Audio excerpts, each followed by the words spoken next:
লিল্লাহি উসওয়াতুন হাসানাহ। সম্মানিত উপস্থিতি, আপনারা প্রশ্ন শুনেছেন।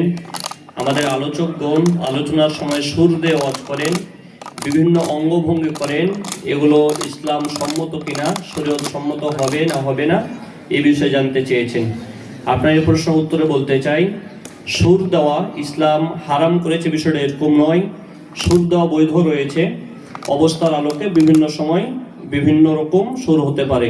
আল্লাহ রাসূল করিম সাল্লাল্লাহু আলাইহি ওয়াসাল্লাম বলেছেন, ইন্না ফিল বায়ানি লা সিহরা, নিশ্চয়ই কিছু বর্ণনা আছে যেখানে জাদু রয়েছে, অর্থাৎ বর্ণনার মাধ্যমে বিশেষভাবে মানুষকে আকর্ষণ করা যায়।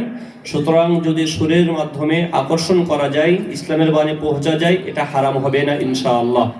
সাথে সাথে হাসান বিন সাবিত রাদিয়াল্লাহু তাআলা আনহু তিনি বিভিন্ন কবিতা আবৃত্তি করার মাধ্যমে ইসলামের খেদমত করেছেন, এমনকি রাসূল করিম সাল্লাল্লাহু আলাইহি ওয়াসাল্লাম তার জন্য দোয়াও করেছেন। তবে যেটা হয়, কোরআন এবং হাদিসের একটা ওয়াইট রয়েছে, একটা ভারত্ব রয়েছে। আমাদের বক্তাগণ আলোচনা করতে যে মাঝে মধ্যে এমন অঙ্গভঙ্গি করেন যেটার দ্বারা কোরআন এবং সুন্নাহর মানহানি হয়ে যায়। এক্ষেত্রে অবশ্যই আমাদের সতর্ক থাকতে হবে যাতে করে কোরআন এবং সুন্নাহর মানহানি না হয়।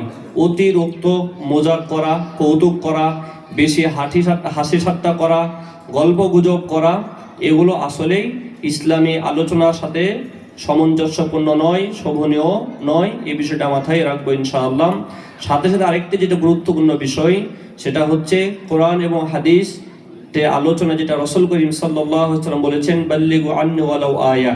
সুতরাং আলোচনার ক্ষেত্রে কোরআন এবং সহিহ সুন্নাহর দলিল পেশ করার মাধ্যমে আলোচনা করতে হবে, অতিরিক্ত আলোচনা বর্জন করতে হবে। অবস্থার আলোকে রাসূল করিম সাল্লাল্লাহু আলাইহি ওয়াসাল্লাম যখন ওয়াজ করতেন, ইহমারাত আইনা, রাসূলের দুই চোখ লাল হয়ে যেত এবং রাসূলের চোয়াল লাল হয়ে যেত। যে হাদিসগুলো রয়েছে এগুলো অবস্থার আলোকে বক্তাদের এই পদ্ধতিও অবলম্বন করা দরকার। বারাকাল্লাহু ফিক।